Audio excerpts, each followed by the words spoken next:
रख हौसला वो मंजर भी आएगा, प्यासे के पास चलकर खुद समंदर भी आएगा। थक कर ना बैठ ए मंजिल के मुसाफिर, क्योंकि मंजिल भी मिलेगी और मंजिल मिलने का मज़ा भी आएगा। तो हेलो एवरीवन, कैसे हैं आप सभी? उम्मीद करता हूँ आप सभी बहुत ही अच्छे होंगे। तो आज का ये वीडियो बहुत ही इंपॉर्टेंट होने वाला है क्लास 12th के स्टूडेंटों के लिए, क्योंकि आज के इस वीडियो में हम पढ़ने वाले हैं क्लास 12th हिंदी का मोस्ट इम्पॉर्टेंट क्वेश्चन जो हम जानने वाले हैं, जिसमें से 100 में से आपके 49 मतलब 49 अंक आपको पक्का हो जाएगा कि यदि आप इन सभी जो भी हम क्वेश्चन को बताएंगे वो सब आप तैयार कर लेते हैं तो आपका 49 नंबर बोर्ड एग्जाम में फिक्स हो जाएगा कि आपको मिलेगा। देखिए, हमने पहले ही आपके लिए ये हमने कल ही आपको सूचना दे दिया था कि आपको 1 तारीख को शाम को 7 बजे ये वीडियो आपको मिलेगा, जिसमें हम हिंदी के 11th मतलब 11 इंपॉर्टेंट क्वेश्चन को बताएंगे जो आपके बोर्ड एग्जाम के लिए इंपॉर्टेंट है, जो कि हमने यहाँ पर सब कुछ क्वेश्चन हमने बना दिया है। देख रहे हैं यहाँ पे 11 आपको क्वेश्चन दिखाई दे रहे होंगे। ठीक है, अभी हम एक एक करके आपको बताएंगे कि वो सभी क्वेश्चन कौन कौन से हैं। तो चलिए हम स्टार्ट करते हैं। तो यहाँ पे आपका सबसे पहला, इतनी बात आपको पता होगा, मैं आपको बता दूं कि आप जानते होंगे कि जो क्लास 12th का जो हिंदी का पेपर होता है, क्लास 12th का हिंदी का जो पेपर होता है वो कितने खंडों में होता है? वो 2 खंडों में होता है। खंड कितना होता है? एक होता है क और एक होता है फिर से ख। तो 2 खंडों में हिंदी का जो क्या होता है आपका पेपर या प्रश्न पत्र होता है। तो देखिए हम एक एक करके सबसे पहले खंड क के जितने भी इंपॉर्टेंट जो क्वेश्चन है जो आपके बोर्ड एग्जाम में सेम टू सेम वही क्वेश्चन उसी प्रकार में पूछे जाते हैं, उसको हम देख लेते हैं। ठीक है, तो मैं इसको मिटा दे रहा हूँ। आते हैं सबसे पहले क्वेश्चन। तो देखिए आपका सबसे पहला जो प्रश्न होगा ना वो होगा निम्नलिखित गद्यांशों का संदर्भ देते हुए प्रश्न का उत्तर दीजिए। मतलब सिंपल वे में जैसे अनसिन पैसेज होता है ना इंग्लिश में, वैसे ही यहाँ पे संदर्भ एक आता है संदर्भ करने के लिए। यहाँ पे एक आपको जैसे आपका पाठ जो होता है, कोई भी पाठ्य है तो उस पाठ्य में आपको 10 लाइन दे देगा। इस प्रकार ध्यान से समझेंगे, ठीक है। इस प्रकार मान लेते हैं आपको कुछ लाइन दे देगा और उसमें से कुछ लाइनों को अंडरलाइन कर देगा, इस प्रकार रेखांकित कर देगा। और उसमें सबसे पहला इसमें से आपको 15 नंबर का ये क्वेश्चन आपका पूछा जाता है, 15 अंक का। ठीक है, और उसमें क्या आपसे पूछा जाएगा ध्यान से समझेंगे। 2 क्वेश्चन आपको सेम टू सेम वही पूछा जाता है। पहला आपका क्वेश्चन क्या रहेगा? पहला आपका यही क्वेश्चन रहेगा, पहला फर्स्ट क्वेश्चन आपका ये रहेगा। ध्यान से समझेंगे। सबसे पहला क्वेश्चन रहेगा कि ये जिस पाठ से ये 10 लाइन आपको या 5-7 लाइन आपको लिया गया होगा, उसका कहेगा कि उस पाठ का नाम क्या है और उसका लेखक का नाम क्या है, वो आपको बताना होगा। तो सबसे पहला क्वेश्चन कि पाठ का नाम और लेखक का नाम।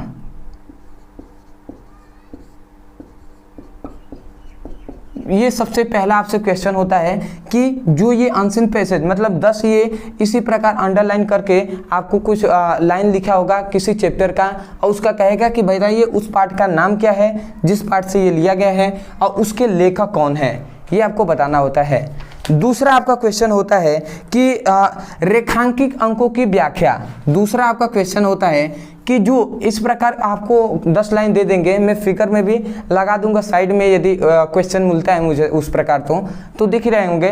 तो उसमें क्या हुआ है, कुछ अंडरलाइन किए हो गए होंगे। तो उस अंडरलाइन में जो रेखांकित अंश होते हैं, रेखांकित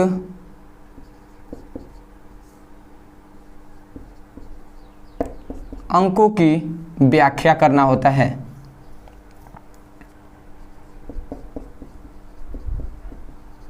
ठीक है, रेखांकित अंकों की व्याख्या करना होता है, ये दूसरा आपका क्वेश्चन होता है। और ये जो सभी क्वेश्चन है ना, ये सभी आपका क्वेश्चन 2-2 नंबर में पूछे जाते हैं। ये आपसे 2 नंबर में क्वेश्चन पूछे जाएंगे, ये भी आपसे 2 नंबर में। और जो संदर्भ में इसमें आपको 5 क्वेश्चन पूछे जाते हैं, तो 5 गुणे हम 2 कर देंगे तो ये 10 नंबर आपके मिल जाएंगे इससे।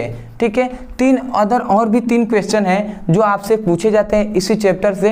ठीक है, तो वो जो भी क्वेश्चन पूछे जाएंगे वो जो 10 लाइन होंगे उसी में उनका उत्तर होगा, तो आप ढूंढ कर लिख लेंगे। ये बहुत ही ईजी होता है। आप जब अपने प्रीवियस ईयर जो क्वेश्चन होंगे उसको जब आप देखेंगे तो आपको समझ में आ जाएगा। ठीक है, या 10 में भी आपने दिया होगा 10 में भी, तो उसमें भी आपको इसी प्रकार एक क्वेश्चन मिला होगा जिसमें पाठ्य का नाम, लेखक का नाम लिखना होता है और दूसरा रेखांकित अंकों की व्याख्या करना होता है। ठीक है, तो उस प्रकार हम आगे आपको कराएंगे उस टाइप के क्वेश्चन जब, तो आपको समझ में आएगा। अदरवाइज साइड में फिगर दिखाई दे रहा होगा तो शायद उससे आप समझ गए होंगे कि ये क्वेश्चन क्या मतलब क्या है, ये क्वेश्चन कैसा है। दूसरा आपका क्वेश्चन आता है जो है दूसरा आपका क्वेश्चन, ये खंड क में का ही है। दूसरा आपका जो क्वेश्चन आता है ध्यान से समझेंगे, ये तो पहला हमारा क्वेश्चन था। दूसरा हमारा क्वेश्चन आता है जीवन परिचय, और वो भी किसका, तो लेखक का। आपको ये बात पता होगा कि एक जीवन परिचय लेखक पे लिखा जाता है और एक होता है जो कवि पर पूछा जाता है आपसे। अब वो कितने नंबर का, तो वो आपसे याद रखेंगे इसमें कि जो ये जीवन परिचय होता है 10 में आपसे केवल जीवन परिचय पूछा जाता है, परंतु जो 12 का है उसमें जीवन परिचय ना कहकर साहित्यिक जीवन परिचय कहता है। क्या कहता है, साहित्यिक जीवन परिचय। ध्यान से समझेंगे, साहित्यिक जीवन परिचय आपसे कहता है और प्लस इसके साथ साथ आपको रचना भी लिखना होता है। ठीक है, तो जीवन परिचय जब याद करेंगे तो याद रखेंगे जो भी लेखक होंगे उनका साहित्यिक जीवन परिचय याद रखेंगे और उनके साथ साथ आपको रचनाएं भी याद रखना है। और वो आपको कितना नंबर दिलाएंगे, तो वो आपको 5 नंबर इससे आपको मिल जाएगा यदि लेखक का यदि आप लेखक का जीवन परिचय याद करते हैं तो आशा करते हैं आप समझ गए होंगे। रचना लिखना अनिवार्य है, तभी आपको 2 नंबर दिया जाएगा, क्योंकि 3 नंबर साहित्य जीवन परिचय पे होता है और 2 नंबर लेखक पे होता है। तो आप समझ गए होंगे, यहाँ पे 10 नंबर मिला, यहाँ पे आपको 5 नंबर मिल गया। ठीक है, अब आप सोच रहे होंगे कि सर हम कौन कौन से लेखक का याद कर लें। तो मेरा एक सजेशन है, मैंने 3 ठो जीवन परिचय लिया है लेखकों का, उनका आप याद कर सकते हैं। सबसे पहले है हजारी प्रसाद द्विवेदी।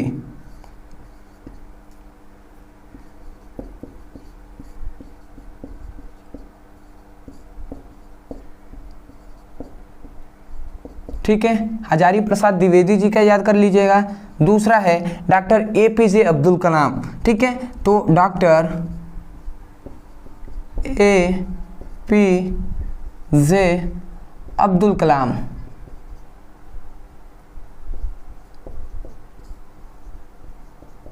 तो इनका आप याद कर लेंगे, ये मोस्ट इंपॉर्टेंट है। तो हजारी प्रसाद द्विवेदी, डॉक्टर APJ अब्दुल कलाम, और तीसरा एक और आप याद कर लेंगे वासुदेव शरण अग्रवाल का।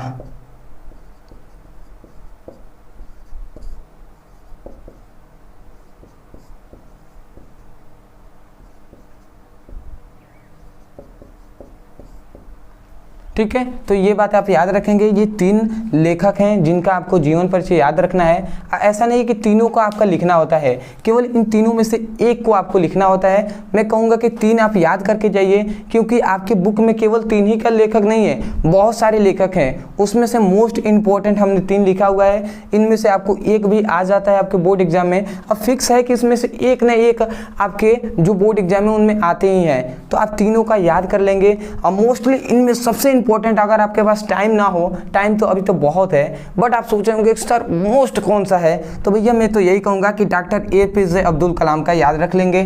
ठीक है, आपको ये ज़्यादातर आपके हर जो क्लास 12 का बोर्ड एग्जाम है उसमें पूछा जाता है। अब आते हैं तीसरा आपसे क्वेश्चन आ जाएगा, ये तो जीवन परिचय हो गया। अब आता है यहाँ पे कवि का आपको पूछ लेगा, कवि। तो कवि में आपको साहित्यिक जीवन परिचय पूछता है,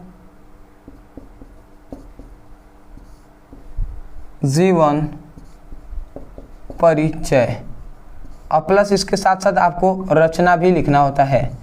समझ गए होंगे कि कवि का आपको साहित्यिक जीवन परिचय और रचना भी लिखना होता है। और ये आपसे कितना नंबर, ये आपको 5 नंबर यहाँ से आपको मिल जाता है। तो याद रखेंगे कि यहाँ से आपको 5 अंक यहाँ से मिल गया, यहाँ से आपको 5 अंक मिल गया, और यहाँ से आपको 10 अंक मिल गया। तो कुल कितने होंगे भैया, तो कुल होंगे 10, 15 और 20। तो 20 नंबर आपको यहाँ से मिल गए। अब आप ये सोच रहे होंगे कि सर इसमें हम महत्वपूर्ण कवि का कैसे हम याद कर लें, कौन कौन से कवि हैं जिनको हम याद कर लें। तो मेरा सजेशन से हिसाब से आप याद कर सकते हैं। इन सभी कवियों का नाम मैं यहाँ पे लिख दे रहा हूँ। सबसे पहले आपके कवि हैं जो है मैथिल शरण गुप्त। ठीक है, मैं सब कुछ लिखा हुआ हूँ पहले ही। तो मैथिल शरण गुप्त, ठीक है, मैथिल शरण गुप्त जी का याद कर लीजिएगा। दूसरा आता है जयशंकर प्रसाद,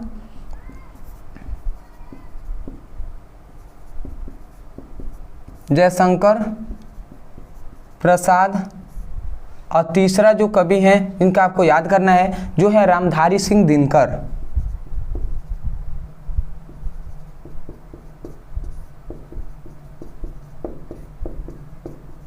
दिनकर। तो इन तीनों कवियों का आपको याद कर लेना है। इनमें से एक कवि जो हर बार आपके बोर्ड एग्जाम में पूछा जाता है तो उनमें आप लिख लीजिएगा। मोस्टली आपको तीनों याद करके आना है, क्योंकि भैया 5 नंबर की बात है। 1-2 नंबर से तो बहुत ही कुछ हो सकता है, तो ये तो 5-5 नंबर का है। तो इन सभी को आपको फिक्स है कि इनको याद कर लेना है। अदरवाइज आप सोच रहे होंगे कि सर आप केवल ऐसा नहीं सोचना है, ठीक है ना। कॉपी में हमने कॉपी पे ही वीडियो बना दिए होते हैं, बट कॉपी में ये होता है कि जो आई कांटेक्ट होता है वो नहीं मिल पाता। तो बहुत से ऐसे स्टूडेंट हैं जिनको समझ में नहीं आता। तो मैंने सोचा कि बोर्ड पे ही आपको बताया जाए। सब कुछ हमने लिख लिया है पहले ही, आपको सब कुछ एक एक करके हम क्वेश्चन को बता रहे हैं, जिससे आप अच्छे से समझ पाएँ कि हाँ ये कौन कौन से क्वेश्चन हैं, इन पर आपसे क्वेश्चन पूछा जाता है। तो यहाँ पे आपको 20 नंबर पक्का हो गया। अब आते हैं अब अगला। तो ये था आपका खंड क का। अब खंड क का चौथा आपसे क्वेश्चन एक और पूछा जाता है, उस पर भी आपको याद रखना है। चौथा आपका क्वेश्चन जो है पंच लाइट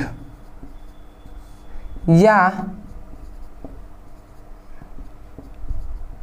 बहादुर, ठीक है। तो पंच लाइट की एक कहानी है, ठीक है, जिसमें पंच लाइट, ध्यान से समझेंगे, पंच लाइट लिखना होता है या बहादुर, ठीक है। बहादुर का एक चरित्र चित्रण है वो आपको लिखना होता है। तो मैं बता दूं इन दोनों में से एक को आपको लिखना होता है। ये एक कहानी की तरह होते हैं। ये सब हम आपको आगे बता देंगे, ठीक है। जब आपको ये पंच लाइट बताया जाएगा तो उसमें हम सब आपको अच्छे से याद कराएंगे।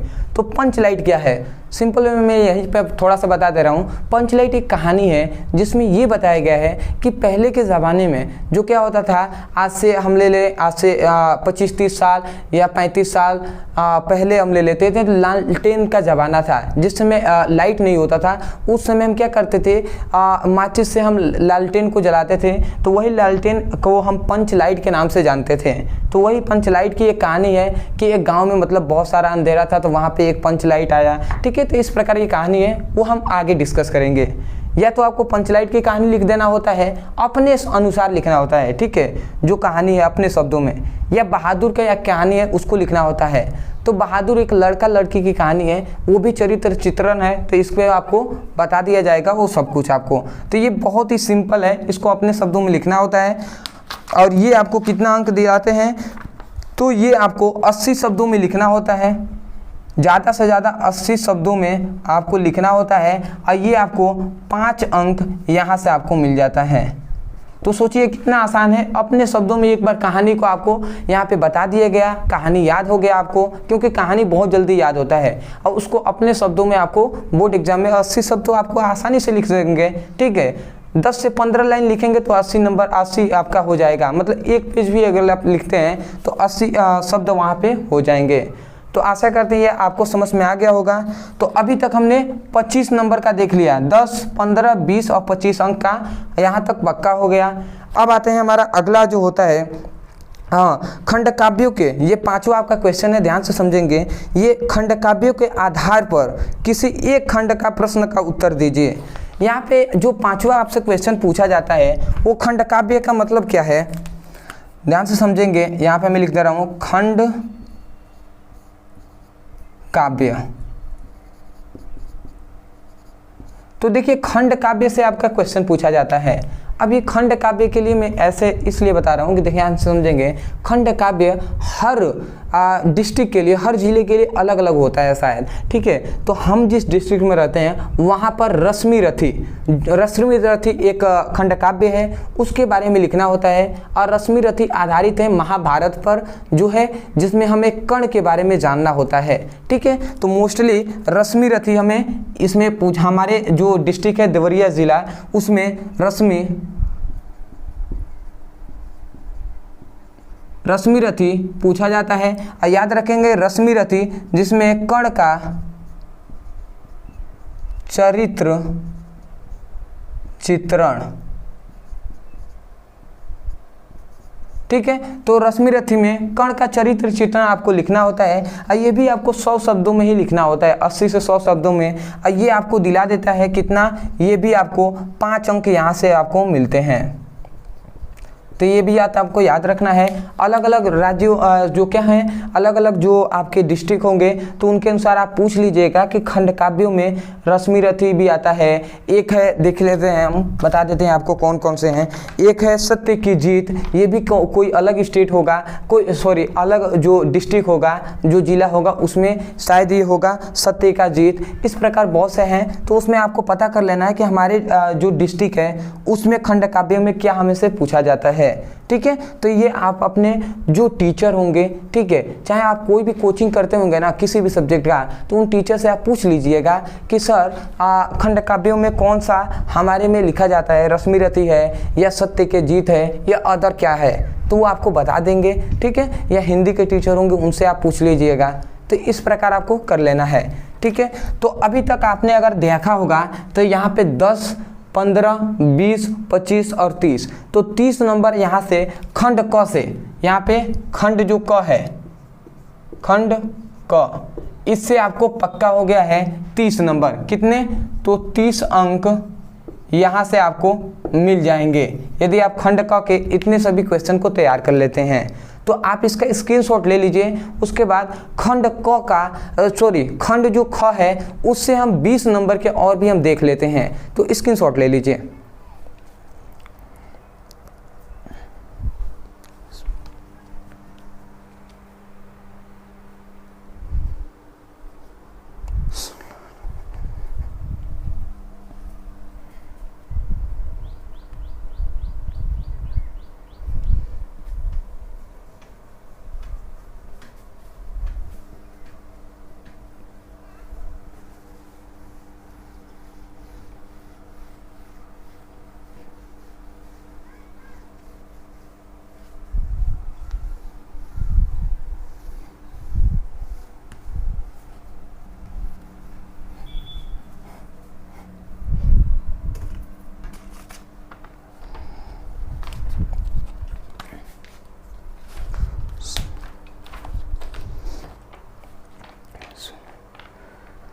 तो आशा करते हैं दोस्तों आपने अच्छे से स्क्रीनशॉट ले लिया होगा।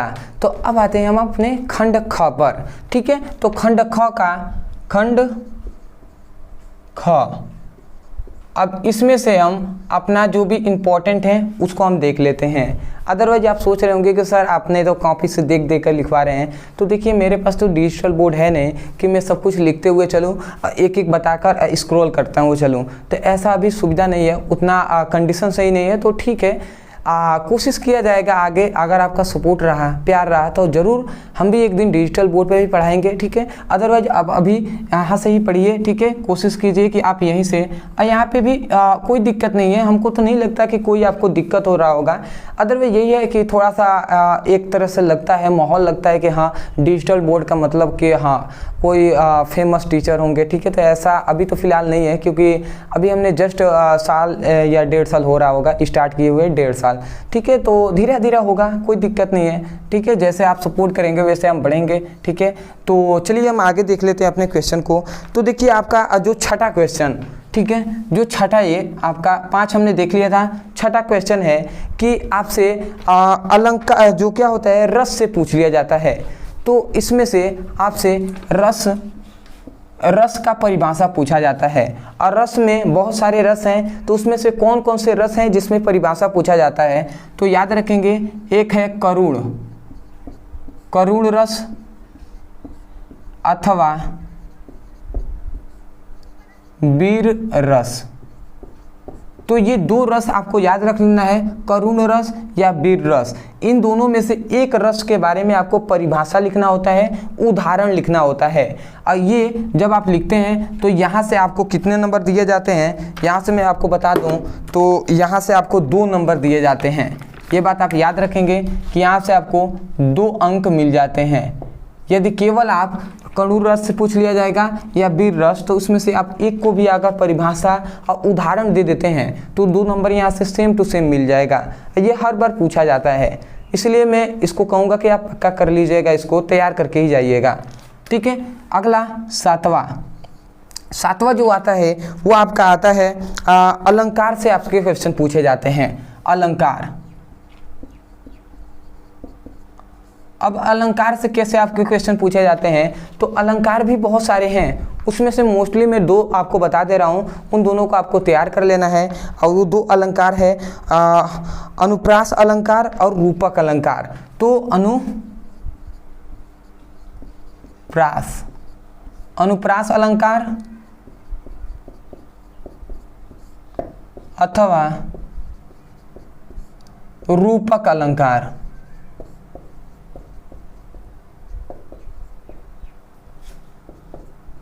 ठीक है, तो ये अनुप्रास अलंकार, रूपक अलंकार, ये दोनों आपको याद कर लेना है, क्योंकि देखिए और भी अलंकार है जो आपसे पूछा जा सकता है, इसलिए मैं दोनों को याद करने को कहूँगा कि मान लेते हैं रूपक नहीं पूछा, अनुप्रास पूछ लिया, तो आप अनुप्रास का लिख सकें। ठीक है, तो ये भी आपको 2 नंबर का आपको दिलाता है। ये जो आपका क्वेश्चन है ये आपको कितना, तो 2 अंक यहाँ से आपको मिल जाते हैं। समझ में आ गया होगा।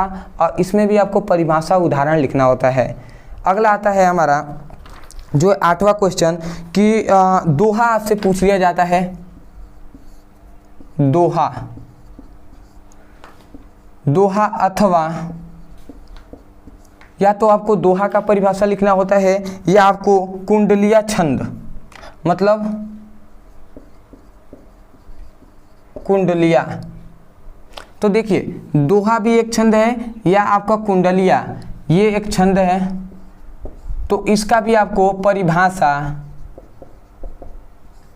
और उदाहरण ये दोनों आपको लिखना होता है। तो आशा करते हैं आप समझ गए होंगे दोहा और कुंडली।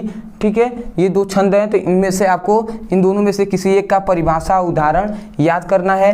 और दोनों में कहूँगा कि दोनों का आप याद कर लीजिएगा, दोहा और कुंडली का, क्योंकि पता नहीं है कि कौन से आपके क्वेश्चन पूछे जा सकते हैं। ऐसा कोई भी टीचर नहीं है जो आपको अभी बता दें कि भैया ये आपसे फिक्स है कि आपको आएगा ही आएगा, एकदम लिखवा लीजिए, ऐसा कुछ भी नहीं है। ठीक है, आपको याद करना होगा। कभी भी आप 2 याद करके रखेंगे, चाहे अलंकार हो, रस हो या छंद हो, आप 2 याद करके रखेंगे, क्योंकि उनमें से एक ना एक आपको मिल जाएगा, जिससे आपको कोई भी क्वेश्चन छूट ना पाए और आपको सभी अंक प्राप्त हो जाएं। तो ये आप तैयार कर लेते हैं, तो यहाँ से भी आपको 2 अंक मिल जाएंगे। तो आशा करते हैं आप 2 अंक कम नहीं समझेंगे। ठीक है, 2 अंक बहुत होते हैं, तो इसको तैयार कर लेंगे। अगला हमारा 9th जो क्वेश्चन आता है, 9th आता है निबंध पर। ठीक है, तो निबंध जो होता है ये आपका आता है, और जो निबंध होता है ये आपको जानते हैं कितना नंबर का आता है। तो निबंध आपको केवल निबंध आप लिखते हैं तो ये आपको 9 अंक का निबंध आपसे पूछा जाता है। तो ये 9 अंक आपको मिल जाएंगे यदि आप निबंध को लिख देते हैं। और निबंध आपको 2 पेज लिखना ही होता है। ठीक है, 2 पेज 200 वर्ड में आप लिखते हैं तो बहुत ही अच्छी बात है। अब वो कौन कौन से निबंध है जो आपको तैयार कर लेना है, मैं अभी आपको बता दे रहा हूँ, जिससे आप समझ पाएँ और उस टाइप के आप निबंध को याद कर लें अभी से ही।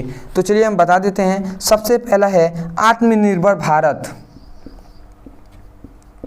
आत्मनिर्भर भारत की संभावना, ये पहला आपका है निबंध कि आत्मनिर्भर भारत की संभावनाएं कितनी है। ये सब कुछ आपको बताना होगा कि आत्मनिर्भर होने से फायदे क्या हैं, नुकसान क्या है, ये सब कुछ आपको बताना होगा। कैसे आत्मनिर्भर बनेगा हमारा भारत, तो इस प्रकार आपको बताना होता है। तो ये पहला निबंध हो गया। दूसरा निबंध, ठीक है, इनमें से किसी एक पर आपको लिखना होता है। दूसरा निबंध आता है पर्यावरण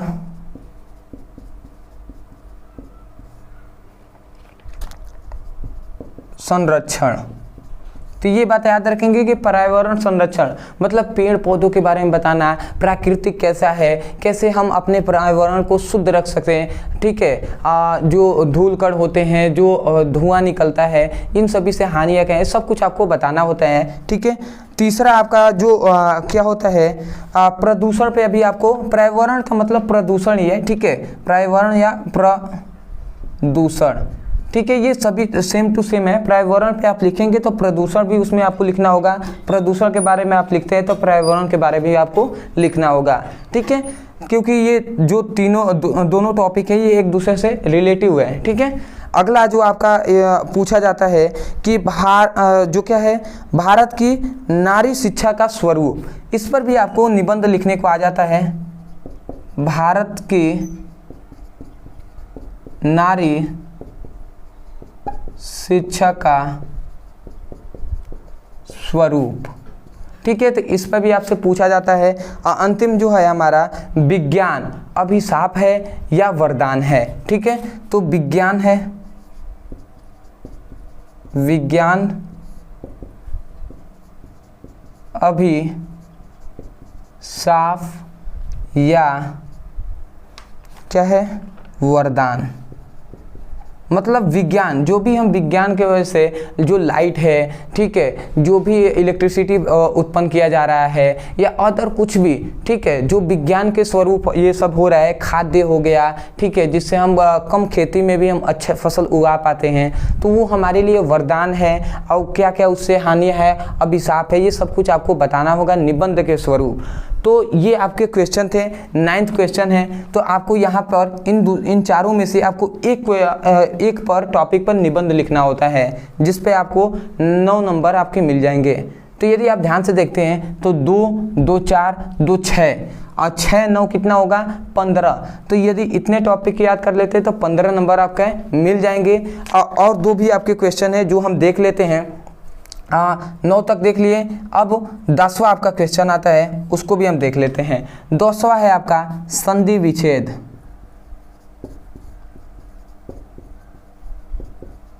ठीक है। तो संधि विच्छेद आपको करने के लिए आ जाता है, जैसे कह देगा कि विद्यालय का संधि विच्छेद है और 4 ऑप्शन आपके दे देंगे, मतलब ये बहुविकल्पीय होता है, ठीक है। जैसे कहेगा कि विद्यालय का संधि विच्छेद है और आपको 4 संधि विच्छेद देंगे, उसमें से चुनना होगा।